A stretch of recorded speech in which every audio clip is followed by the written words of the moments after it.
Okay, match 2. Let's see how this one goes. Alright, I mean, doesn't look half bad, and we're continuing on in our quest to see if Zoetic Cavern actually is pretty decent. I didn't actually last game. That was kind of a revelation that this can block Core Firewalker, or attack through it for that matter, because it's not red. That's actually pretty cool. I didn't think about that application at all. Obviously, it's just like a free body in certain matchups, but being a free body that's not red definitely has its merits too. Unfortunately, we didn't actually end up playing it because we were worried about path, which they didn't end up having, but thankfully they didn't have a way to punish us for not assessing that. Alrighty, I got a feeling this is infect, so I kind of want to cycle the Forgotten Cave, but I also kind of want to play the Zoetic Cavern too. I don't know, what does that really do? I'll just cycle this.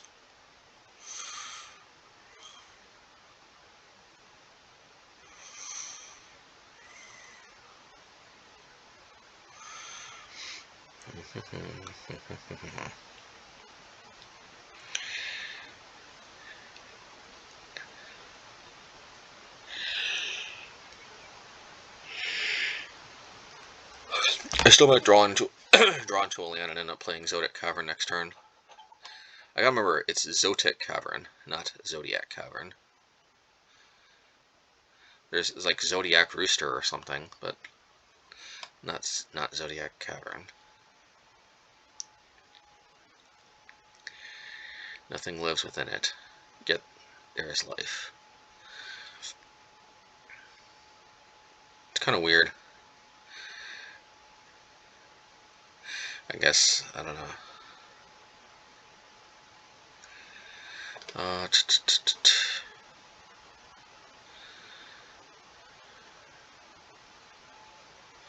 wonder if there's some complete shock that I cycled Forgotten Cave. Like, what is this?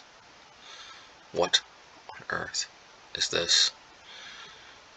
How could they be playing Forgotten Cave in a deck with Monastery Swiftspear? I don't even understand what the world is coming to. They could be literally playing anything. They could be playing City in a Bottle and destroy all my Arabian Nights cards, which are not even legal because it's modern. So, like, I have no idea. or maybe, or hopefully we're not disconnected. That would suck. You know what? See, this is actually one reason why I save saying GLHF. There we go. Because, like, I hate the way that there's no way to test my connection. There's really like no like fail-safe way to test my connection other than to type something in the chat. And if I type anything but GLHF, it could be looked at as like, "Hey, hurry up, Slowpoke," which of course I don't want to send that vibe. So see, if I don't say GLHF right away, then if I'm going to check my connection later on, at least I get one freebie where I can go GLHF. And if I wait on GG, then I could say GG similarly, although that only works like the more narrow window.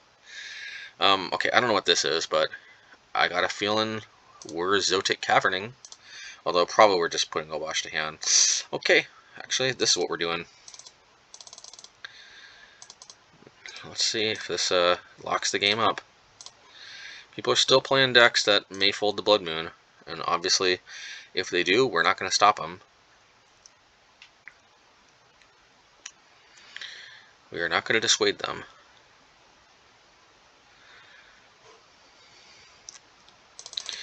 And yeah, alright, so we're definitely going to play this.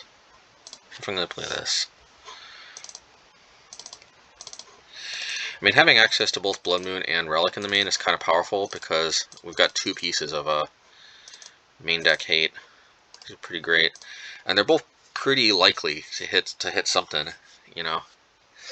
And they both synergize somewhat with the Prowess theme because they both trigger Prowess. Relic in particular triggers Prowess, and it can cycle to draw something else to keep the Prowess triggers coming. So it's like, it's actually like, these are like main deck hate cards, but they actually synergize with the deck. So I don't know what to say other than like, yeah, you know, this is definitely one of the draws to the deck. Is it's an aggressive Blood Moon deck that, yeah. I will say one thing though that Ponza has over this deck is Ponza can play a turn 2 Blood Moon. That's something we can't do, but I find that usually a turn 3 Blood Moon is good enough.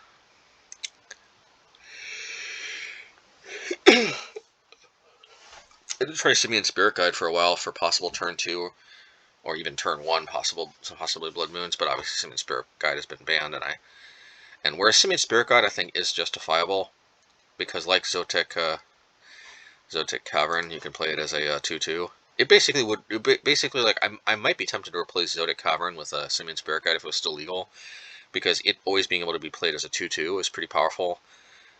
This deck, it just always could use another body if it floods out.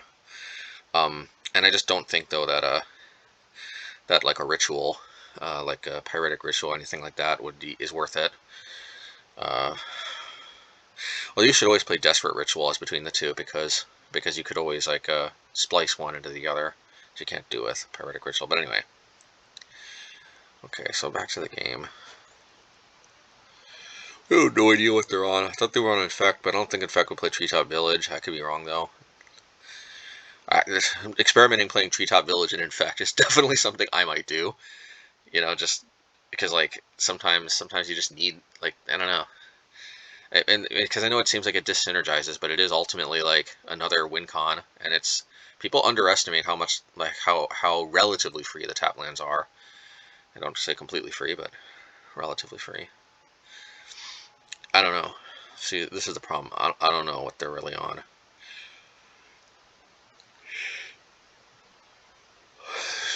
It almost looks like an Uro deck. You know, on the off chance that whatever they're on is some type of control deck, I'm gonna replace the Flame Slashes with the Pyrite Spellbombs just in case. Just in case. This could end up being very bad if they have like a Dryad of the Ascend Groves or Corsair of Crucifixes or other 4 toughness creatures. But I don't know. Obviously, when you Blood Moon them, on turn 3, and they never get to make their 3rd land drop with the colored mana they need, it can be a little hard to exactly assess whether they've got 4 toughness creatures or not.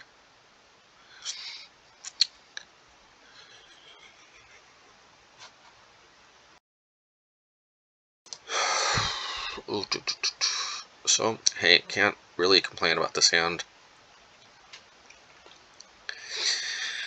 I'm actually kind of excited about being able to play Zoetic Cavern, and I know like we haven't played it as a 2/2 creature yet, but I just feel a lot less vulnerable because we have mana flooded in the past, and we have played a lot of companion lists where we do have like nothing better to do with our mana than to play Shatter Skull Smashing.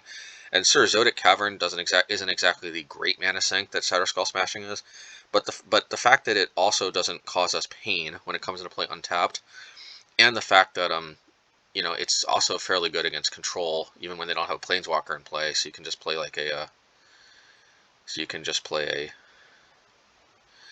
2/2 creature. Like, I mean, there's definitely a lot of spots where I think it will be valuable to play as a 2/2. It hasn't come up yet, but it also hasn't color screwed us yet.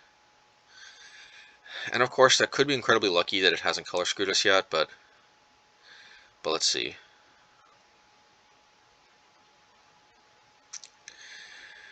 The only way I think Zoetic Cavern color screws us is if we see exactly 2 of them in our hand, 2 or more.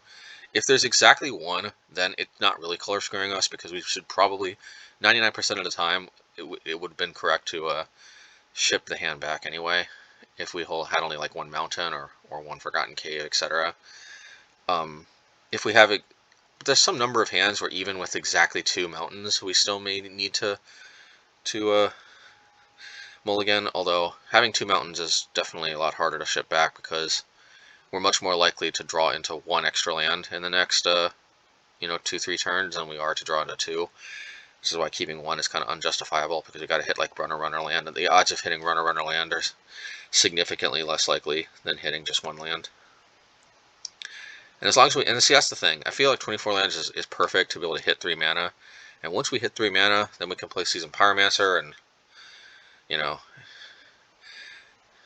yeah, our deck is fully functional. Well, it's like 95% functional, 95% functional on 3 lands. So, okay, maybe this is Squirrel Blade.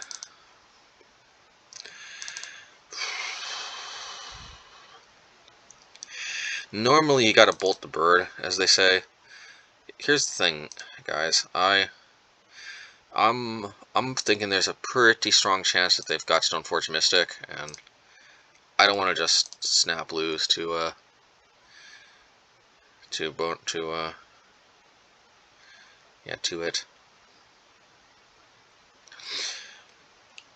I might have Spell Queller, but I'm not as worried about Spell Queller as I am Stoneforge Mystic.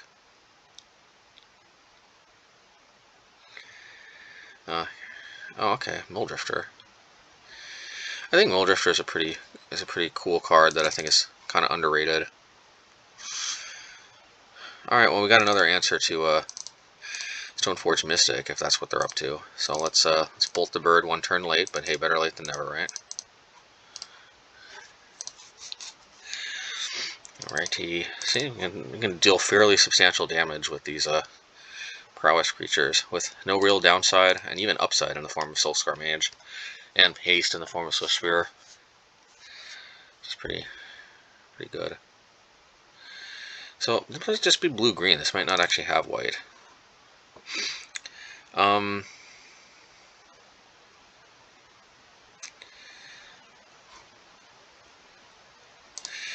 gonna bolt because I do want to get this Soulscar down for maximum aggression.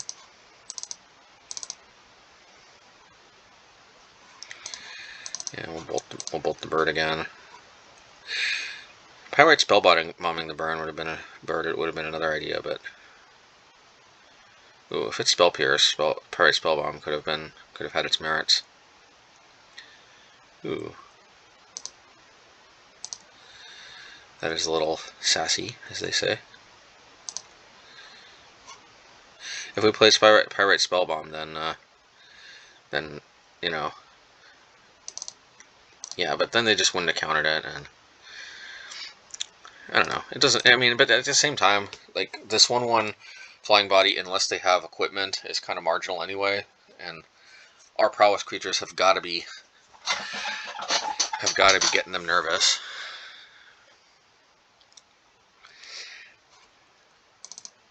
So, all right. Well, here we deploy the Spellbomb, just if nothing else for the prowess triggers, and they will be taking lethal unless they block. So let's see. There's no point in bolting just yet because, you know, blocking is exactly the same as bolting a creature at this point. I mean, them blocking a creature is the same as us bolting a damage output wise, at least.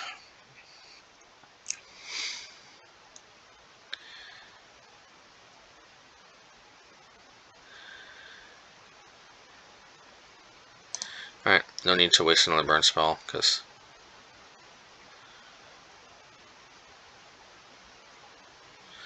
Coco. Ooh, Nightpack Alpha.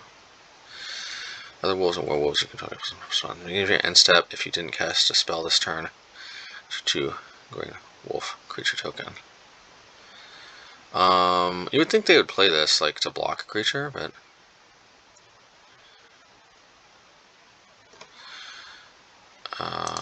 okay. See, I could bolt that.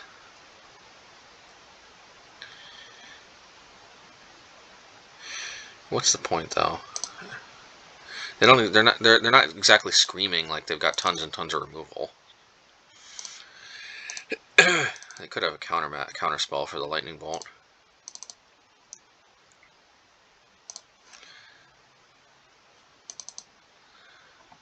Okay. Let's cycle this. I know it seems weird, but like, yeah, we need to draw into more stuff. That's not exactly the more stuff I was hoping for.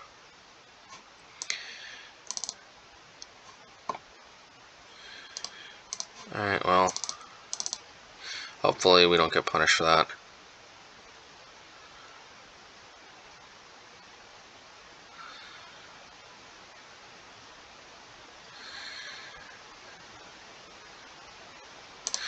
Yep, that's fine.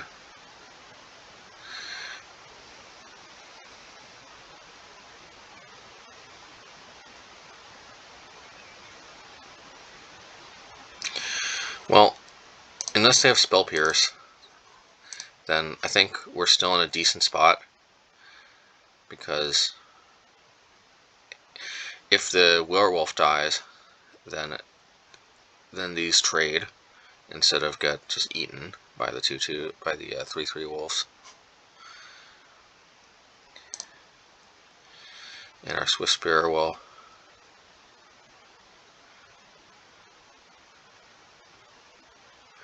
It's kind of a dangerous spot. I wish I had the Spellbomb, but alright. Still not a bad spot.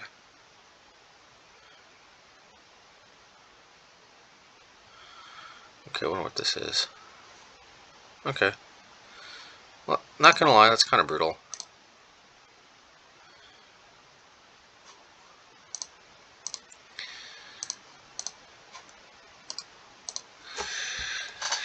So, like, yeah, not having the Spellbomb was kind of brutal, but at the same time, not drawing land is kind of brutal too, so it's kind of like pick your poison. And the Blood Moons, you know, will hopefully just shut off the Mutavault anyway, so not killing the Mutavault might not necessarily be such a big deal.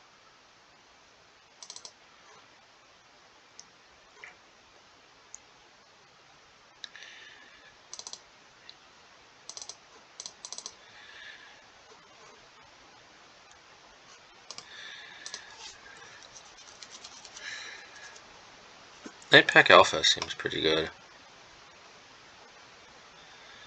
Or Nightpack Ambusher.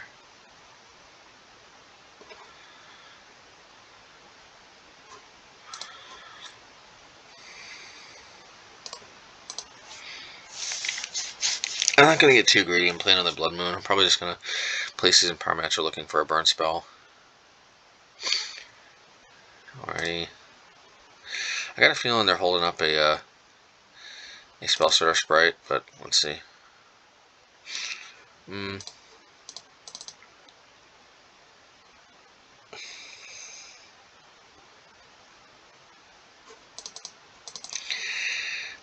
And I just really want to draw something. Alright, well, if they got the Spellsorter Sprite, then they got the Spellsorter Sprite. But gotta try. Well, hey. That's a good start. Actually dealing with that thing.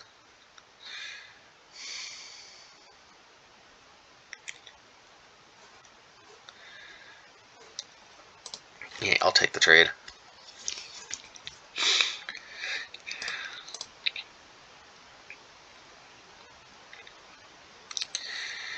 The Blood Moon's still doing work. Always nice.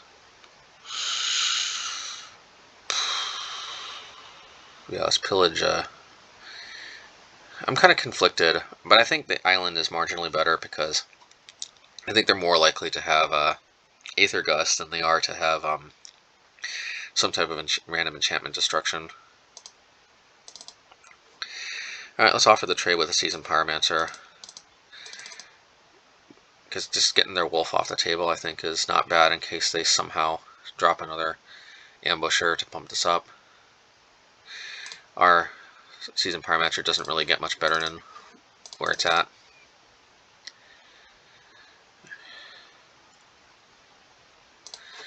Alrighty. Didn't realize I sided in Pillage. What did I take out for it? Oh, I went to 24 lands by accident. I mean, I went to 64 cards. Look at that. I feel like Pillage somehow got put in here by complete accident. Anyway, all right, let's Firebolt the wolf then just attack for 4 or attack for 2 and see where this goes. I got a feeling this is a concession lag, so.